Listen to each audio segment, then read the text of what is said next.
Welcome again to a conversation with the Again Academy podcast.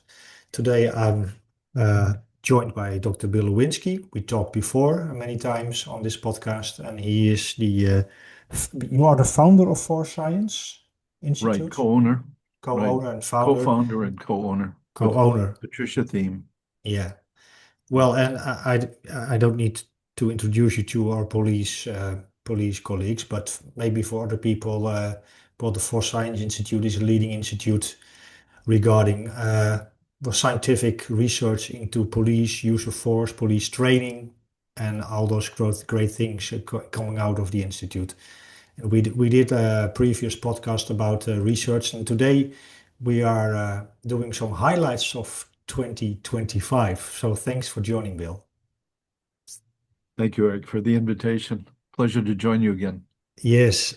And maybe if, for a start, can I show you some highlights of mine and then we go into your Oh, please, please, and yes. I was just asking you yeah, where you're and at, yeah, what you're doing, so please. and then now it's becoming a little bit more technical. I have to share screens, but how? Oh yeah, data. Yes, yes. I'm not sure if you can see it right now, Bill. Yes, it's on an alternate screen for me. So, because we will talk about some highlights of 2025, these are some of my highlights, and the first one is living one more year in peace. This is a picture of Rotterdam, it's a big city in the Netherlands, and it was bombed by Germany in the World War II. And now we have a war in the European continent. It's not far away. I mean, I can fly in 2 or 3 hours to Ukraine, and there is a big scale war. And with all that going on in the Netherlands and in Europe, there is a lot of talk about resilience, about making some preparations if the war is coming, if the Russians are coming, and so on. And nowadays, when I'm walking through the streets, I'm aware that, well, for the most part of my life, 55 years, I have lived in peace, and it's not long. I mean, in 80 years ago, it was also a war in the Netherlands. So I'm very thankful for this. Well, more on the research part, and maybe we can talk a little bit about it. This was also a highlight in 2025 from my colleague Wendy Dorrestein. And she did a large research program beyond the split second, police and military in training and action. And I'm not sure, she was at a For Science conference a year ago. Yes, she was. Well, not a year ago. It was several years ago. Ah, And she presented at the conference. But yeah, she's brilliant. yeah, But not only brilliant, but very insightful into how the research not only can be used, but yeah, what needs to be done to make the profession better. It's an yeah, amazing commitment there. yeah. It's an amazing commitment. And so now the major advices from this work from here in the Netherlands was that we in training, the training doesn't match the reality. So in a lot of the scenarios here in the Netherlands, it ends in split-second deadly force encounters, while on the street it's the reverse. And Hmm. she asked, why do we train and why do we prime officers for the split second if there are the pre-incident phase, for example, where is anticipation and making good how do you call it, briefings and so on, information gathering, Hmm. making that more in training. Um, and she also found a lot of other things, but I think this was the major part. So don't only focus on the split second. Do you have Right. any comments on? Oh yes, we're so in line with Wendy. All professions identify patterns. Joan Vickers says a good athlete knows what, where, when, and how something is most likely to unfold. Well, when a physician walks into a room, if that physician is well trained, they're looking for a pattern Yeah, and they recognize that pattern very quickly, and that guides their response. yeah, And it doesn't matter whether you're a fighter pilot or whether you're a physician or whether you're you're a psychologist sitting and assessing people. You recognize the patterns, and the patterns help prepare you for whatever type of decision you have to make, including that split second one. Yeah. But you've got time for the Yeah. most part. You've got time. Yeah. And I've interviewed at this point, it is well over 3,000 officers that have made a deadly force decision. And those who have done the best have recognized a pattern before that split second challenge. And that's what provided them with the survival responses. It's not that they got faster. You can No. only get so fast how quickly you draw a gun or pull a trigger. Yeah. It's it's about the decision making and the what, where, when, and how. And so she's right on target with her emphasis. It's everything that occurs before the bang. Yeah. So left of bang, and Yeah. without going too much in detail about this, but can we train that? Can we train pattern recognition? Can we train information gathering? Can we train the observe and orienting and decision-making phase of the OODA cycle?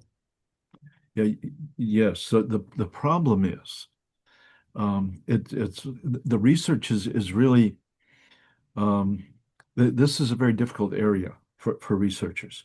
And it's primarily because it is not only what you see, it is the fact that much of what you see is also translated differently Mm. in a different circumstance. So it's not just the pattern, it's the context within the pattern, and it's how that pattern and context are perceived. Because some people will see a threat where there is no threat because of the nature of who they are and how they come to the circumstance. And so this is a very nebulous area. But what's important is you teach people not the end consequences of something, you teach them to notice. Mm. And it is knowing what could evolve and the attention to the critical cues that appears to be the issue. San Francisco Police Department right now is the only one I know that's really trying to nail it down. And they are looking at all of their body cam videos where they've had force, and they've got a number of reviewers, and they're trying to analyze whether or not there are any cues that we can learn across the spectrum when the behavior has resulted in an attack against an officer. It is very difficult because there is no research we've been able to find, either for science or San Francisco PD, that will give you anything. And I don't know if you're aware of the book, The Tactical Edge by Caliber Press. Yeah, it's many years ago, or Oh, yes, it's so long ago, Eric. yeah, I hate to bring it yeah, up.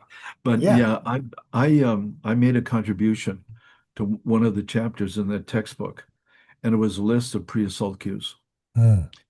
And I just gave generic cues because there was no research at that time for the significance of any particular cue, like somebody's clenching their fists.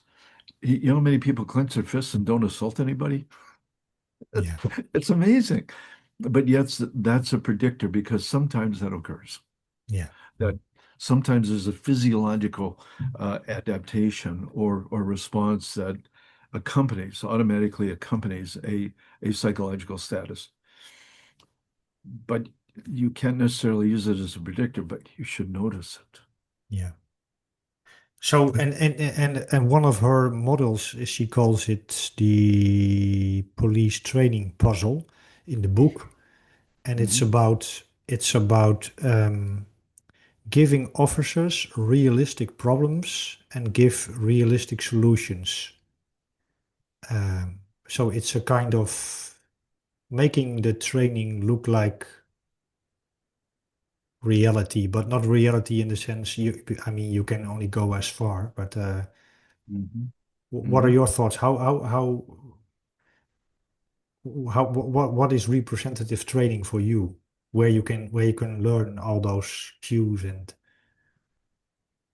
There's some disagreements in the areas about which way to take an ecological approach, or, you know, yeah, there's a whole variety of discussion around it, what is best.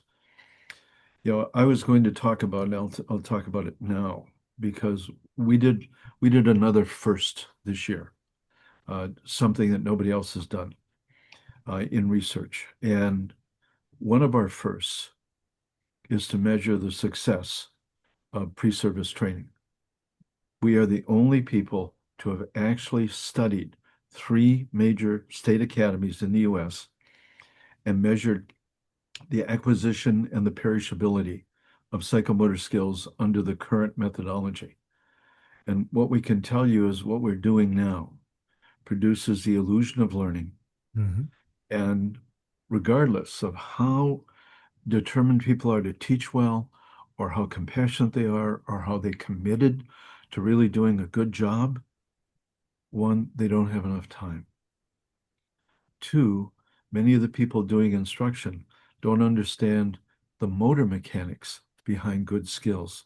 They don't know how to model. But also what's critical, and this is changing, um, academies, for the most part, license the instructor to teach like you're a taser instructor, you're a baton instructor, you're a jujitsu instructor, you're arrest and control instructor, with little integration of the skill. Mhm. And what we know is if you don't know how to integrate the skill, they're basically useless. Yeah. So we have teaching the skill and block and silo. We have no integration with others. So block and silo creates the illusion of learning. Yeah. I mean, we are lucky we hire good people because we sure don't do them very good with how we provide them with the instructions they need to deal with the really difficult people that they face in difficult situations on the street. And so the more we can provide a solid foundation through a variety of things, and I love exploration and self-discovery because boy, do you learn, you learn Yeah. by how you fail more, Yeah. more than by how you succeed. And giving people real life opportunities or as close as that. Because one of the things we found in our last study with iScan, and that, by the way, we were the first to use iScan research in the police world. And in our last iScan study, we found the difference in emotional arousal was significant if you actually looked at threat versus challenge. Mm. And people that believe that if they had something difficult, they could solve it, if they only could figure out what it was, that's the challenge, that those people under high levels of arousal really tackle things that they'd never seen before. Whereas those people who saw it as a threat, they had extreme perceptual and cognitive disorganization. Mm. They didn't know what to look, where to look, how to look. And what Wendy is suggesting, and I know you are pushing it as well, is some sort of real coherence and congruence with the reality Yeah. that officers will be facing so that they are not provided with things that are totally beyond their experience. But they also know we can't train them for everything. And we teach them to look for what they can manage. The Yeah. earlier, the better. Yeah. In the iScan study, was there a difference between those who did good and those who did not good in the what they saw? Oh, profound. Erica, you know that you've seen the gaze in Yeah. in combatants who are just, you know, Yeah. you know you're going to beat them before you Yeah. step on the mat. Yeah. It's just like, uh, and that's because they are perceptually and cognitively disorganized. Their reaction is delayed because they don't know what to look for, when to look for it, how to look for it, and so they're missing Yeah. the strong component of reaction, which is the perception of the cue. Yeah. And so we got significant performance differences between people based on their eye scan and their high level of emotional arousal. And And what how to we tackle that in training, in the sense that do we have to teach them where to look, and who is going to teach them that? But what is the okay, Eric, I'm about to meet in 2 days some people from our Secret Service and U.S. Marshals and the rest of it. U.S. Marshals have built a training program based on our research, and all that training program is decision making. and they will have the officers go through multiple scenarios over the course, some academic training, the rest of it, and then most of it's scenario based.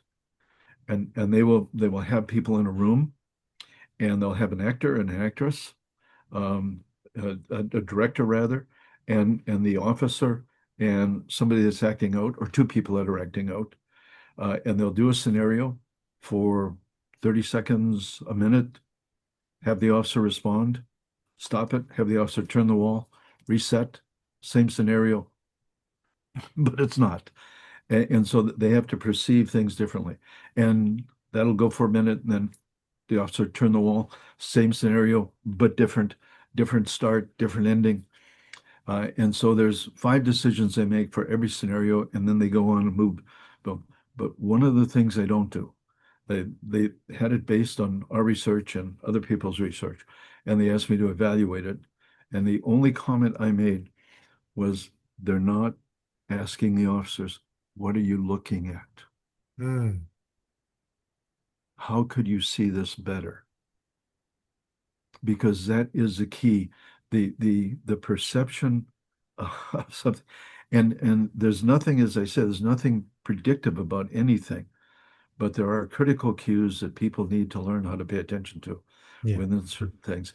And you can do that by asking the officer, what were you looking at?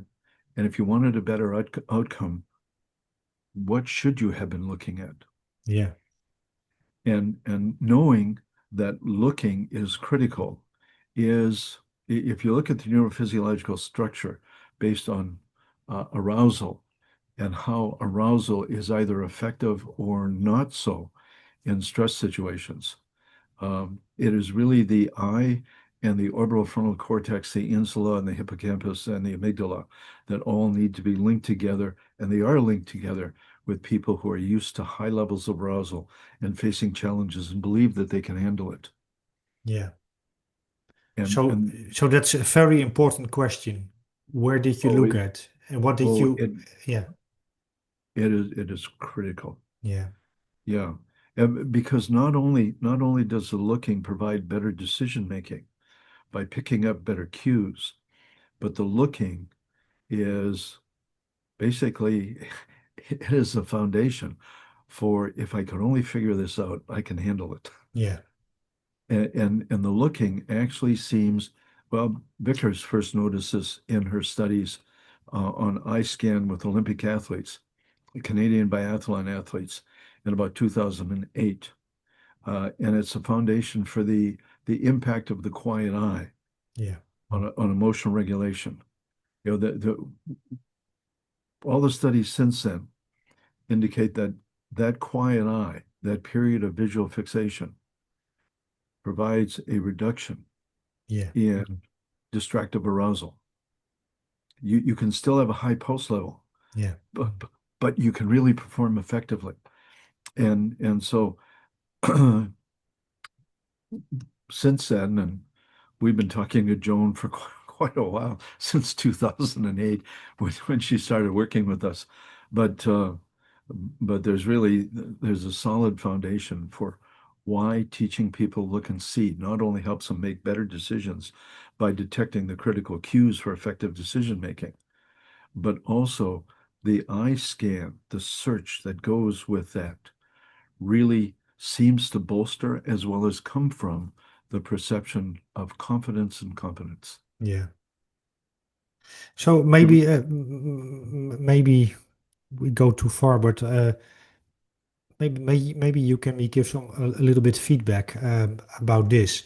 So a month ago, I was asked here at the police academy in the Netherlands to give a whole day seminar to all their police academy instructors, use of force instructors.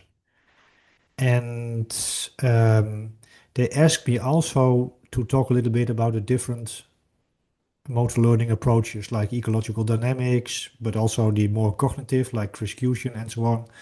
Mhm. But then I very fast found out that there were so many difficult terms that if I used them with the instructors, I had to find a more how do you call it?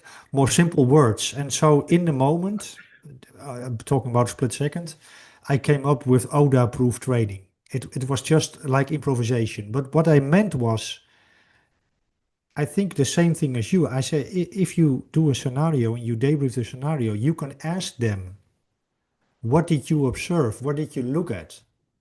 And then from the second O of the OODA loop, I said, maybe you can ask them, how did you interpret that? What did that mean Mm-hmm. for you? Mm-hmm. So it maybe it's a very old school model, but I could use the four. Right. But also Socrates would have something to say about your methodology. That's true. That's true. Yeah, yeah. It's not that old. Eh? Yeah, yeah, But it's yes, but asking people yeah, and having them search for the answer yeah, really provides a depth of learning that is, it goes way beyond didactic stuff yeah, or any particular methodology. yeah, yeah. Great. So we talked about two highlights of mine, that we still live in peace in Europe. There is not a war. We talked about Wendy Dorrestein, her dissertation. But what are your highlights of 2025? Okay. I enjoy hearing about yours because look at the Oh, discussion it led us on. that's Yeah, true. it's things we're both interested in, which is performance on the edge. Yeah, And we've always been there. I mean, our whole life. I don't know why you yeah, started, but it was personal for me. yeah. It's very It- personal. it- Yeah, yeah, right. It was a very personal journey, trying to be as effective as I can be in yeah, the competition that I faced. yeah. So, yeah. So So it do, was very personal. do you have do you talk about what kind of highlight did you write down for this Okay. conversation? Well, I've got actually I've got six, but we'll make Yeah. uh first is we did it again. Hmm. And one of the things that is very characteristic of for science is we do studies in areas where nobody has studied. And the reason is being really familiar with the profession of the police world, we've seen the blank spots, the places where people need information to function effectively, either in providing training or in helping others understand why performance ended up a particular way. And we just finished studies. It's the first study that I'm aware of. You do an AI search for uh, how quickly a canine can cover a distance. You'll find that the Malinois is a faster canine than the German Shepherd, and they'll give you a 34 or 37 mile per hour speed. But if you're looking at calling a canine back after they've already left, the perception of the handler, the trainer, on a change in the circumstance, and then the emission of a command to the dog and the understanding of the dog, and being able to pull that dog back from that in our world has a tremendous effect on helping others understand why the dog bites in a place at a time when the person they were sent Hmm. to take down is now different than when the handler saw the threat and sent the dog on that pursuit. So it's all about the simple start stuff, Yeah. start stop, decision-making process, but it's not in the canine world. So we did sprint studies, for instance, and we were the first to really do any sort of study to challenge the Tueller 21-foot rule, because most officers are stabbed within 3 to 5 feet, going upstairs, kitchen, living room. Uh, there's a small number of 21 feet and beyond, but it's a very small number. Most are cut really close. Yeah. And in fact, the very last video I looked at 3 days ago, an officer was standing next to a door, and the person literally charged at the door, opened the door, and was on the officer with the knife, stabbing him. It was like, so what do we teach him? What's the relevance of? Yeah. And Dennis Tueller, the last time I talked to Dennis Tueller, he bought me a great steak. We had a great steak and Tueller was discussing about how he really didn't want to make this a rule. Hmm. It was all about a demonstration of time, distance, motion. So, you know, we've done research on that. Now we've taken that research to the canine world, because in our courts, if the person who generates the command for the dog to take the person down by the trainer, if that person changes position and now becomes no longer a threat, how long does it take for the Ooh. handler to stop that dog? And is that something that you can have an honest accountability with Yeah. the responsibility of the, so we have done that study. It is done with the Ontario Provincial Police out of Ottawa and one of the Eastern universities, Eastern Carolina State University with us, and we'll see where that goes. But we got great results off that, so that we have a progression of Yeah. time and distance, and then the opportunity to intervene. And there's nothing like that. But Great. So can I say a little bit about it? Because in a lot of your studies, if I follow your website, that the theme of honest accountability, is it? Honest Mhm. accountability? That's a major part of your research, isn't it? Right, it's understanding the human performance factors. So you can't just place a legal judgment on top of something. Yeah. It has to include, if an officer gets in a car crash, the understanding of the investigators of the human performance factors in the car crash, the environmental constraints, the reaction time with all of that's going to be held into account in the report and in the judgment. Yeah. But if an officer gets involved in use of force, it's all, was this legal? Was this lawful? Was the officer trained? Yeah. I mean, where do the human performance elements come in? Yeah. Great. So, yeah, a large part of our research fits in those empty spaces. Yeah. And the price we pay is, even after we've done the research, nobody else follows up on that. Mm. Our last research, our very first research on movement dynamics was published in a police magazine in 2002.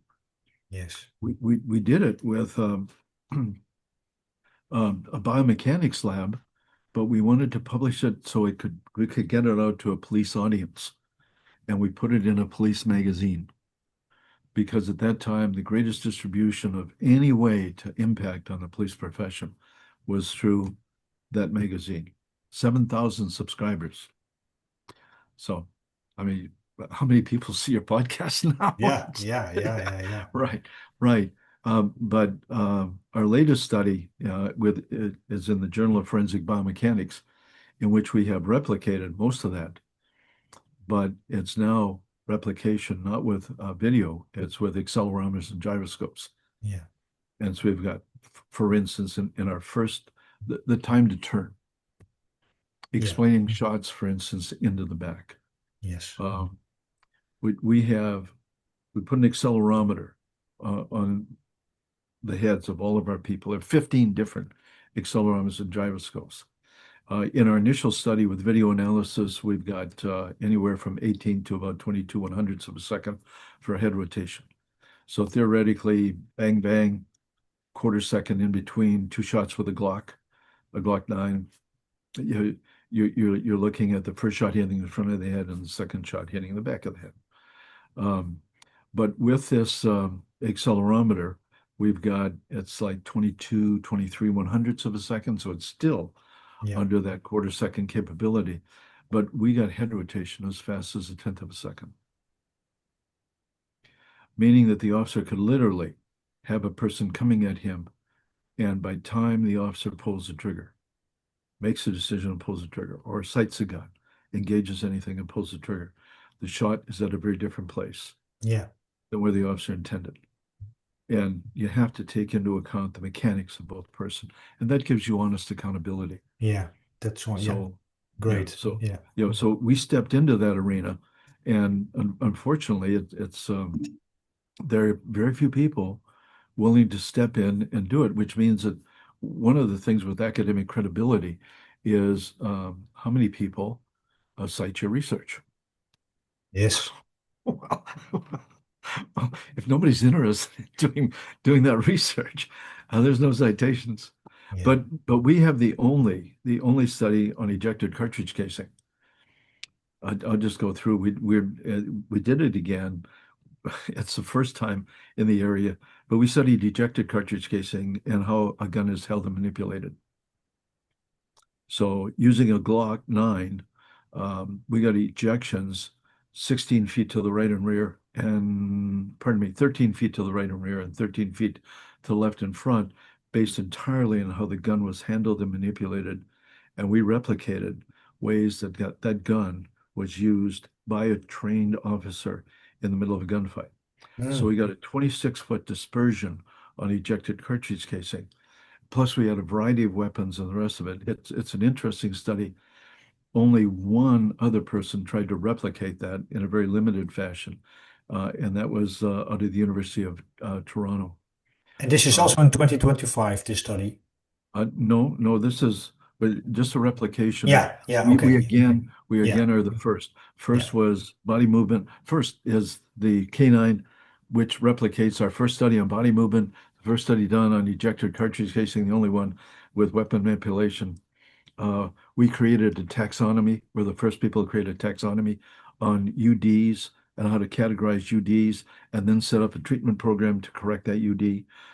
We are the first to measure the effectiveness of pre-service training. Yeah. That study cost us personally $1 million. Phew. 5 years, we hired two full-time PhDs in biomechan in pardon me, in behavioral analysis Yeah. and two exercise physiologist master's level students made 10,000 videos of skill acquisition and perishability across three major state academies. We're the only people who have studied, is what we do really effective? Not do people like it? Does it match theory? Whatever comport to any sort of, just are we effective? And the Yeah. answer is no. Yes. Yeah. Um, the vast majority of people graduating, and it doesn't matter where, UK, Europe, Canada, United States, um, if you don't change and based on science, as you know now, but when we did the study, there was not a lot of science in academies. We're not very successful. Yeah. Nobody else has actually measured the effectiveness of what it is we're teaching. Yeah. And we took 10,000 videos across three major state academies. It took 5 years. Um, and So maybe I can also share. So, or sorry, I did. oh no, no, go ahead. Did you want to say something? Sorry, I just interrupted Well, you. I was going to say we're also the first to measure eye scan Yeah. on officers with Joan Vickers. Yeah. I know. Yeah. We Great. went to Ireland and measured that on regularly trained and an elite team. Yeah. Also with driving, eh? Um, we didn't do it with driving. We did EEG and Hmm. we did pattern recognition after the month-long training program that London Met had for their drivers. And I wish we'd used eye scan, but we used EEG skull caps and we monitored what parts of the brain Yeah. were changing based on the evolution of the skill. We found a major change at 3 weeks. It took 3 weeks to literally shift from conscious adaptation of driving to just for just about everything to automatic process, regardless of the speed. Mm. And so, yeah, and we found that by time the officers finished their training a month later, they were processing 4 times more information in the environment than they did at the beginning of their training, which we're talking about pattern recognition. Yeah.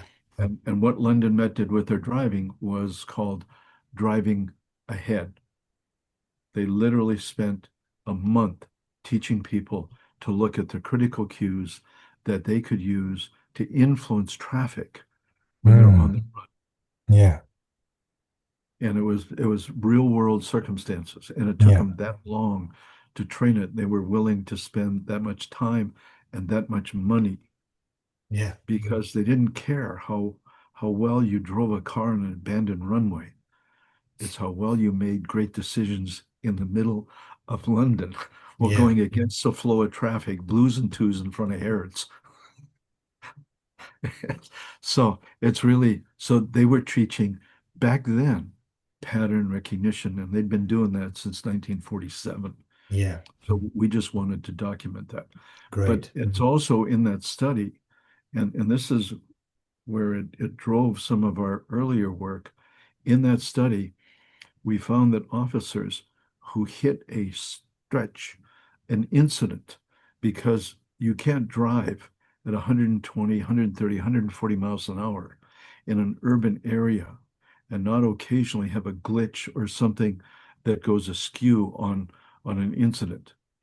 And we found the officers who focused on driving after that, after they had kind of a glitch, like you're going against the flow of traffic and pedestrians aren't expecting you, and even though you've got your lights and siren going, they're in their own world with their whatever, and they step out in front of traffic. And Yeah. you've got, yeah, the officers who had that and then dealt with it, all very safely, by the way, who dealt with it and then looked at what was next. Yeah. That perceptual cognitive focus on the next challenge passed the test. So Those people, is what you're saying like paying attention to your attention? yes, It, a, it's a, the yeah, biggest thing we can do is teach people to pay attention. pay You attention. want Yeah. a psychophysiological skill? It is focusing on what you need to when you need to do that. Yeah. And what we found was the people that didn't focus, that ruminated on what they just went through and how bad it could have been, they failed the test because they couldn't then focus and be Yeah. mindful Yeah. of what was happening next. Well, now it also relates to one of my highlights of this 2025, and that's about paying attention to your attention. I really Yes, appreciate the work of Amishi Jha.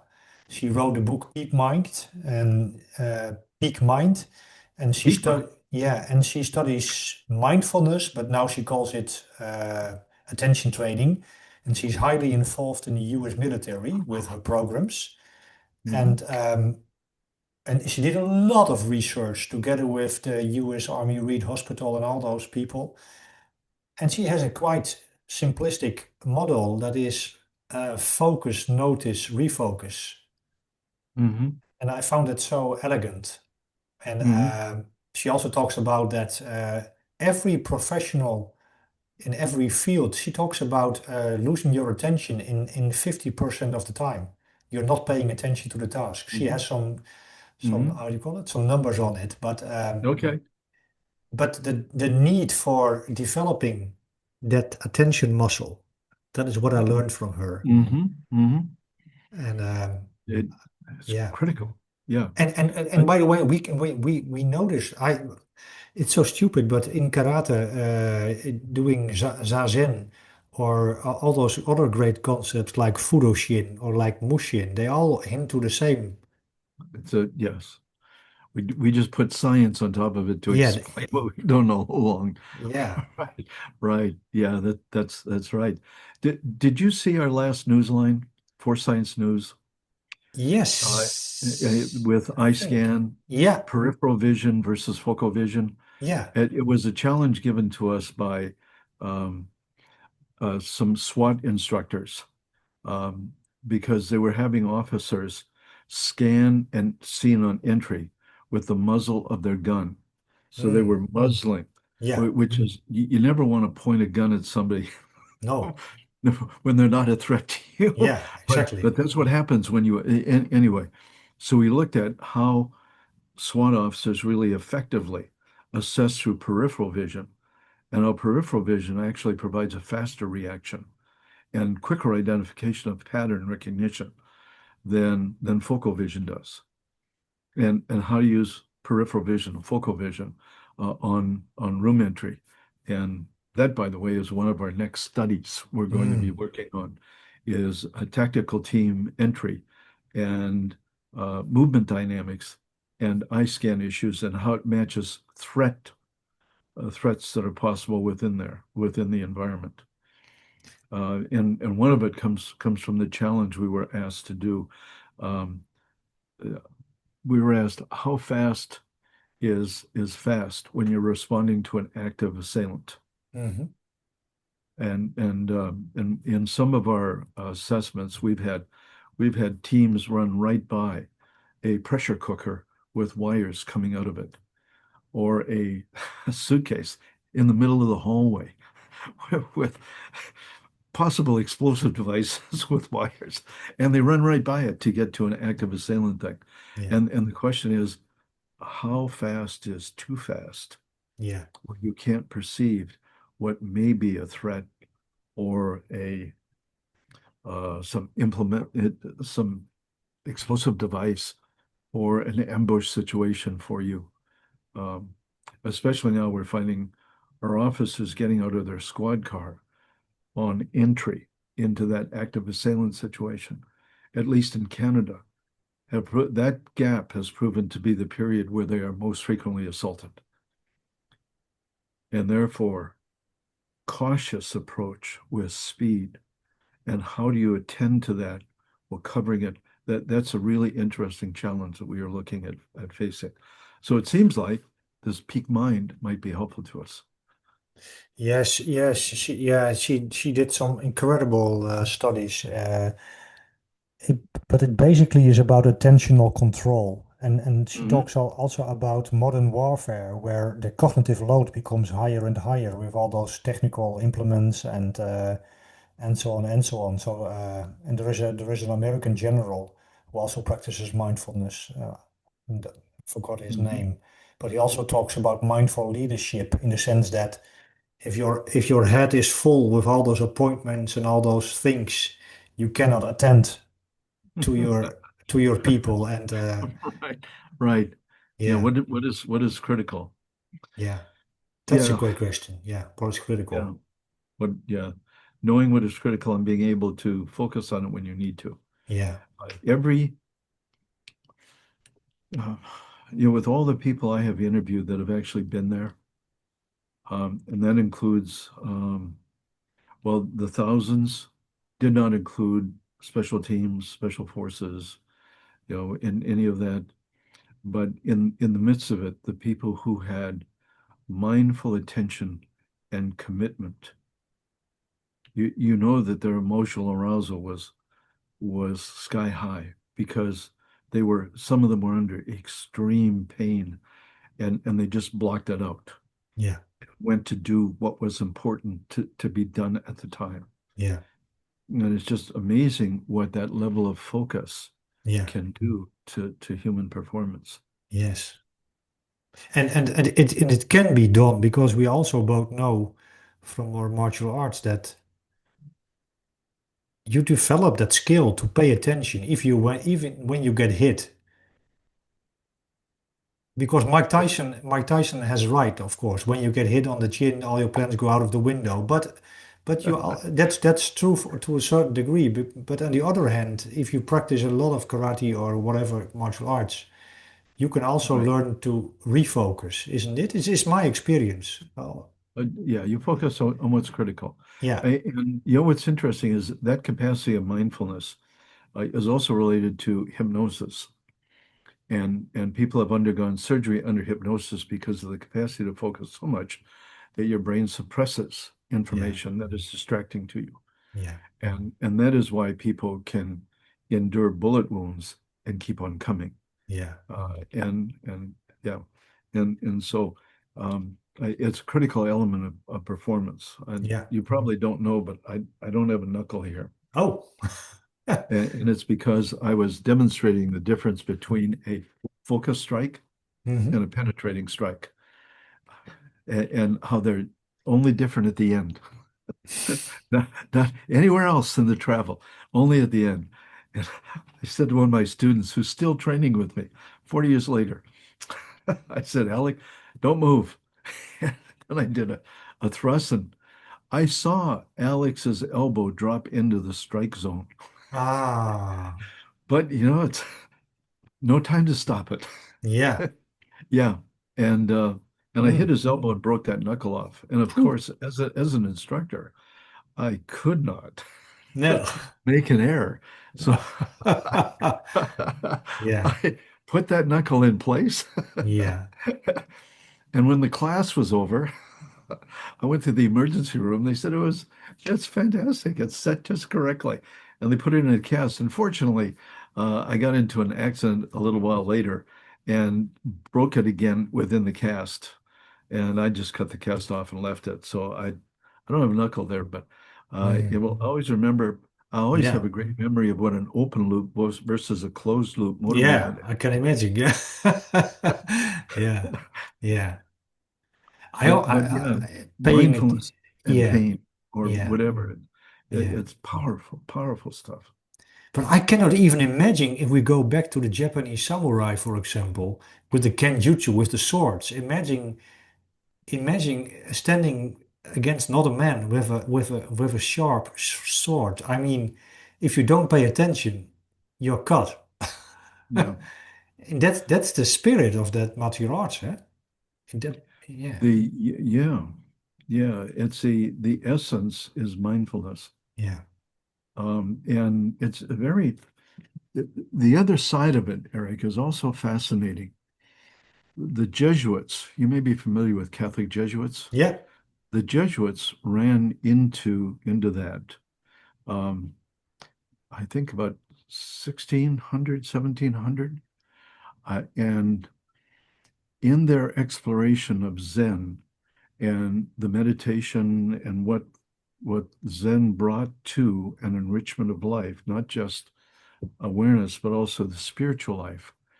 What Zen brought to it was so fascinating and so developing that um, they were known to say that the Japanese tea ceremony was actually a greater religious experience, transformative experience than taking the Eucharist, Yeah.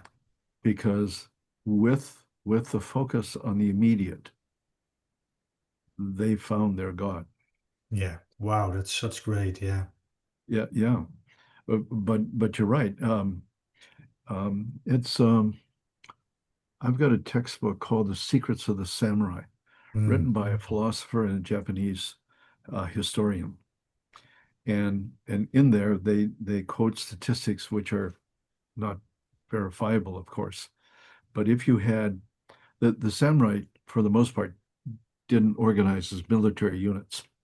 They raced into battle one on one. And if you had six samurai, three pairs, and you said go, within 1 second, four would be dead, one would be wounded, and one would be unwounded. Still, Mm. still able to survive, not cut. And how do you get people to go face to face in battle with odds like that? Phew. Yeah. Yeah. And they found the answer was mental discipline. Mm. It's the mind, and Yeah. it's the ability to respond. Yeah. Yeah. Any other highlights of 2025 we didn't Um, talk yeah. about? Yeah. I, I hit my 10th journal. Ah, We've got like 32 publications now, but I review for journals as well. And I hit the 10th journal that I did a review for. Now, I don't do criminal justice research. I don't do large data sets. We do motor skills and ergonomics yeah. and psychology. So those are the journals that have asked me to review, and I've reviewed for um, a variety of policing journals, cognitive processing, cognition, technology, and work, APA journals, American Psychological Association journal, and the last one, which I just finished a week ago, was for another psychology journal, but it was, you'd be interested in this. It's the effect of Brazilian Jiu-Jitsu training Mm. on police process in Wow. arrest and control.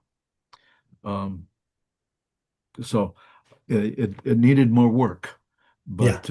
but that's it was a psychology journal, and they were looking for the effectiveness of the measured performance increase in the effective approaches based on confidence in Brazilian Jiu-Jitsu. So now you did a review for a new magazine, so to speak. Yeah. Oh, it's an old journal. Yeah, but The, but I the, mean these for you it's not a discipline. um, No, no, we've done reviews for instance, the Journal of Applied Ergonomics, Yeah, which at the time was the highest rated journal in ergonomics, and they've asked me to do yeah, multiple reviews for them. yeah, So we've worked in the area of ergonomics and psychology yeah, for a reviewer, but these are academic journals that yeah. we review for, and it's kind of like a status among. It's one of the small things, you know. Well, it's great, isn't it? Yeah, Yeah, but yeah, one of our really great politicians went to academia and said he never had as fierce a fight in politics as he did in academia yeah, because we have so little to really cherish yeah, that we fight vigorously for what we've yeah. got. And one of the status symbols is how many journals you've reviewed for. And so Well, I've now reviewed for 10 different academic journals who've blessed me with the valuation of saying that Dr. Lewinski, your opinion about this medals. research, Well, it's congratulations. important. It's Yeah, like, wow, thank you for the opportunity yeah. to Well, spend well, 16 hours reading and yeah. providing a report. But anyway, that was It's a milestone, isn't it? yeah, And by it's a milestone. and by the way, talking about a lot of research, I saw you have for Christmas you have a uh, compendium of all the research coming out. Yeah, we do. Actually, it's out, and Yeah, it's not all of our research. It's the research prior to 2022. yeah, But what we've done is our latest research is all in open access journals. yeah, So the other ones you had to pay for it, and as an individual buying it, it would be anywhere from 25 to 40 to $50 yeah. for an article. So what we did was we paid for that so that we could publish a book and then sell it to Great. people, which is way below anything that they would pay just to get a number of our articles. Yeah. Well, So, thank you because that's a great service, I think. oh, you're welcome. Uh, also, I had an interesting case, Hmm. and it's the last case. It may very well be, given my age, the last case I work on. But I had I testified in Europe Mm. on a case and got the results Ah, this January. And it had to do with human performance again, but mainly honest accountability. yes. Because if you look at what Force Science has done, it's not the research we provided. It's an approach that you have to understand the human performance elements. And if you don't understand the human performance elements, you don't have honest accountability. People cannot make a fair decision about whether or not this was a willful act or an unintentional act, an accidental unintentional. They really don't know. So you really have to work at it. And the case involved an interesting, it involved now, I don't have a revolver here, so I'm Mm. going to use this gun, which is I see. Yeah, yeah, yeah. okay. A rubber It gun. just Yeah, looks serious. It isn't yeah. serious. It looks But very okay, serious. Yeah. right, okay. Um, the gun used in the case, the individual was being attacked. He had a 308 rifle slung across his back, and people were charging at him with rifles. And he was telling them not to come any further. They were trespassers on his property. They had been damaging property and the rest of it. And when he went to confront them, they attacked him and he ran up the hill and there were people he had to protect. He had a Smith & Wesson J-frame revolver in his pocket. He pulled it out. He fired 3 warning shots. You can argue about warning shots. We tend not to agree on warning shots. Not a good idea for multiple reasons. But here, eh, it's up to the court to decide. He fired 3 shots, hit one of the people charging at him in the back of the head with a 22 caliber round at approximately 15 to 18 feet. And the court said, that's intentional. Mm. I'm going to charge you with murder. Okay, now I don't know if you've ever used a J-frame Smith Wesson 22 caliber revolver. No. Has a 12 pound trigger pull. It's made of aluminum. Mm. So when you pull the trigger at the hammer, at the break, where the hammer comes forward, there's a tremendous release on the pressure, and the gun will jump, especially if you've got it one hand. It takes a lot of compression to Oh. hold that and to be steady, shooting at a stable target at 15 feet. To hit that target at 15 feet, that is turning into a space that could be occupied in under a fifth of a second is really unusual. An amazing, therefore it had to be unintentional. Mm. But we started looking at the gun and the human motor mechanics on it. And I'll use this as an illustration. Well, I don't know if you can. Yeah, you have to go forward. If you point it Okay, forward to me, I can see it. Yeah. okay. So if I've got it out here and I drop it by 1 inch Yeah. at 15 feet, that 1 inch is only a few degrees. And subsequently, bear in mind, on the other hand, if I drop this gun right here an inch, instead of the long arm 1 inch, the gun drops like it would snap. The difference between where the aim of the gun was and the final delivery of the bullet at 15 feet, the difference with a half-inch drop is 2 feet. With a full inch drop, which is literally that off the Yeah. wrist, the bullet strikes 4 feet below the aim target at 15 feet. So. So we had a engineer work out the ergonomics on that, Hmm. the kind, the data we needed Yeah. for that, and the jury found it was an unintended shooting. Regardless of what happened, it was unintended, and therefore he was So, not guilty. and is that in essence also the core of much of your work to show what we can expect, what are realistic expectations, Right, right. to And whether including you human use factors? Yeah. Yes, and whether you use our research or whether you use other research that's in the domain, starting to look at human performance factors for Yeah. especially officer-involved shooting, but across the whole spectrum, Yeah. is really important. And uh, our influence last year ranged from the UK to Australia, Canada, United States, lots of cases where research is being used, but it's not the research, it's the concept that you need to look at the human performance factors here. Do you also think that officers need to know this in simple terms, with simple concepts, without Exactly, overwhelming them? exactly. Right, right. And the interesting thing, think about when I first started to teach what we called crisis intervention, the advantage I found was twofold. One is people got better at seeing and making good decisions about how to intervene in someone else's crisis. But two, they became really good at explaining the behavior of others that caused them to act and generate force. Their reports went up significantly Yeah. because they could articulate, and it's in simple terms.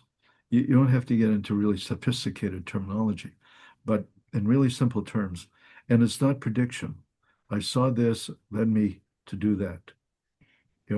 I saw that I could not establish contact, build rapport, or influence this person.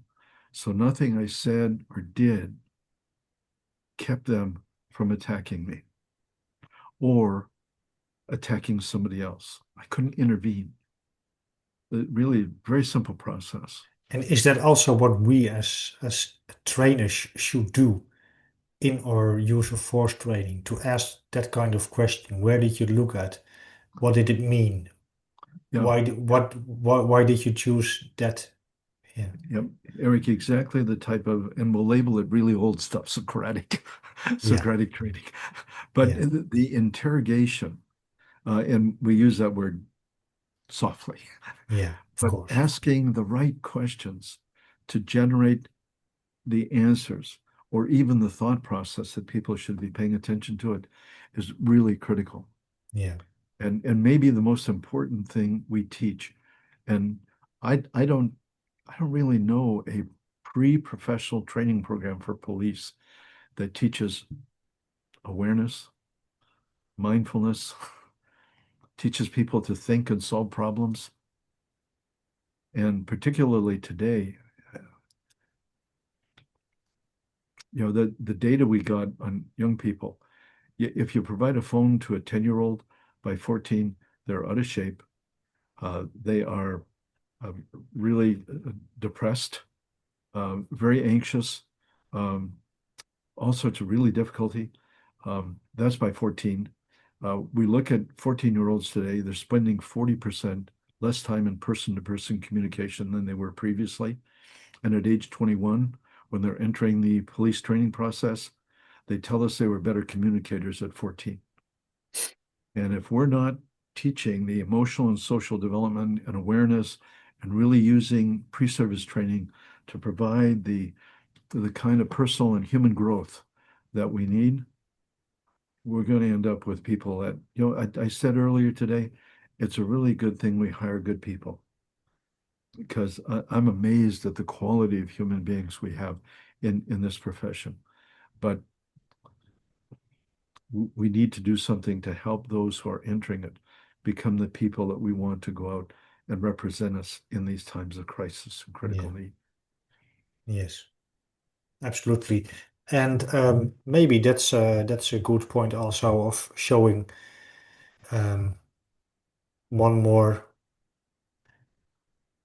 I'm not sure why it doesn't work. This is my daughter. Oh, I'm not, Oh, I've seen pictures of her. yeah. Yeah. And Yes. well, you talk about it, and we talked about it, and but now I am a father of a daughter who is entering the profession, and I become even more, how do you call it, involved in how crucial training, no, not training, I'm sorry, how crucial, how do you call it, the training stuff is. Because sometimes when she's now ready, so she succeeded, but she had some training which I call not that good, and some training which was good, and it was about about attending to her needs, to welcome Mhm. her to the profession, to make Mhm. a safe but challenging environment instead of like there was also some bad training, and for a youngster to enter a profession, we are mostly the first.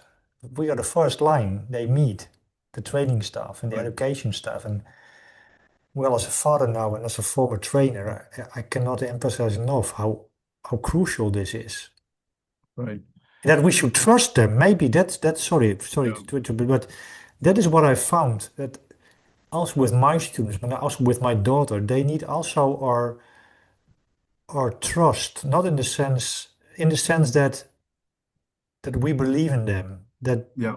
Right. yeah, That sense of confidence yeah, in their own competence. Right. yeah, We used to teach stress inoculation as exposure to stress, and we'll break you down and then we'll build you back up. yeah, And um, really, what we now know about stress is it's having the confidence to be able to address the unknown and realize that if we can only grasp what we need to grasp, we can be really good at it. And yeah, that's that mindfulness to yeah, be focused on what we need to, because under high levels of emotional arousal, if we've been beaten down, we are looking to escape. yeah, But if we have been challenged, we're looking for how we can reach forward and solve the problems. yeah, And and I don't know if the author of Peak Mind obviously has done some of the work that both our special forces and our Secret Service does, in which they put people behind a door and Mhm. open the door, and then you look and see in the situation, you've got to solve it. Yeah. That sort of training of mindfulness awareness in the instance Yeah. to perceive, to look and see, Yeah. really drives what we've been talking about with emotional arousal Yeah. and focus. And the arousal facilitates performance Yeah. versus Exactly. impairing performance. And that's what we need to teach for stress inoculation Yeah. versus building some sort of callus on somebody so they can really be tough. It's like, Yeah. That's true. yeah, yeah. Yeah. We knew that was bullshit long Yeah. ago. Yeah. Yeah. Excuse the language. Yeah. Yeah. Yeah. Any But any and any final thoughts, Bill, for about 2025 and maybe some thoughts about coming year, dreams, ambitions. um, well, really learning what it is. You know, we get to know more and more about human performance under stress as we get older. Yeah. And I wish to continue that and to continue to provide service to the profession. Um, and we've got a number of areas of study focused on the topics that we talked about that are coming up. Um, Perception, cognition, but yeah, but we're just, Eric, we have been blessed. We just did a tally. We've had 23 PhDs on our teaching staff at different times. And we have 9 MDs on our teaching staff delivering our courses.